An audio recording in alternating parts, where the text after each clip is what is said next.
If you're like me and you're feeling pretty hopeless right now, take a walk with me.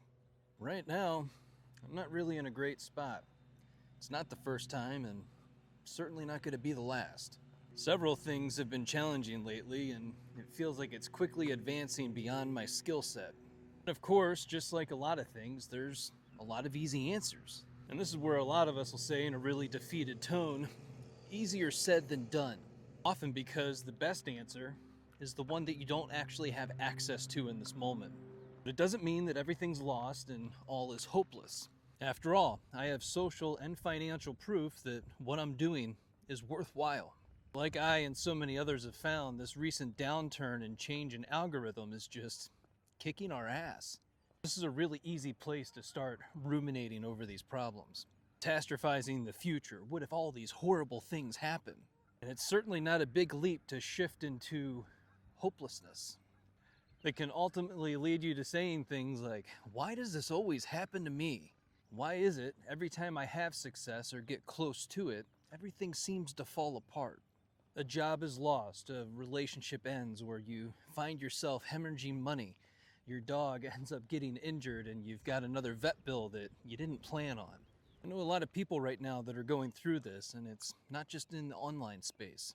They find themselves asking the question, why did I do any of this? Why do I even bother? And it's common to feel this way when those difficult times hit because you're just uncertain of your next step. It all feels incredibly overwhelming, and that next step just feels impossible. All of a sudden, you're a little kid again, being reminded that everything good gets taken away from you. That you're not just dealing with the pain of the present moment, but experiences that you haven't integrated from your past, which can often confuse the present moment. And it's really easy to forget that you've been here before, you've had these experiences, and you made it out to the other side. Each time you thought that it would never end or work out for you, but here you are. The biggest problem is that it leaves you feeling lost and alone. You might inadvertently push the people you care about away.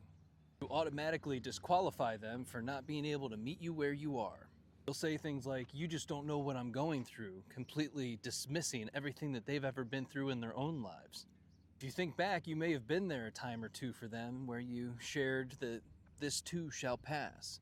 And you remind them that it's okay to ask for and accept help from others. So why would it be any different for you? I want to remind you that you can still tap into hope and joy, even in tough times. If you know my background, you know I used to work crime scene, and I've seen a lot of other people's tough times. We have to remind ourselves that we're not alone. Being alone is absolutely something that we choose. Often one of your protector parts coming out trying to keep you safe by pushing everyone away, when in reality, you desperately need connection.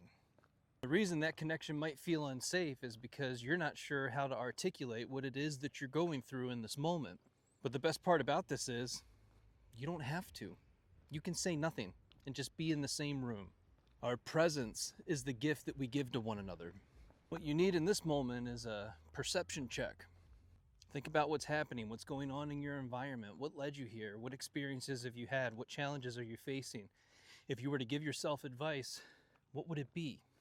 What you're experiencing right now in this moment really as bad as you think it is. This is where we reach for gratitude and acknowledge all the good things that are going on in our life as well. You pause, take a breath, step back, zoom out, and take an inventory of what's happening. You acknowledge that you've been here before and you'll be here again. Each time learning something new that shapes you and forges you in the fire, makes you stronger, more resilient. End up creating a greater internal capacity for uncertainty and discomfort. And many of us need to work on our relationship with those two things. This is an opportunity to begin to focus on what you can do in the present moment. There's other things that you can and should be working on, and worry isn't one of them. This is your pivot. This is the moment where you decide to stay in the game and keep moving forward and creating momentum in that direction. If you're ready to make your pivot, make sure you drop a comment below and let us know what your next step is.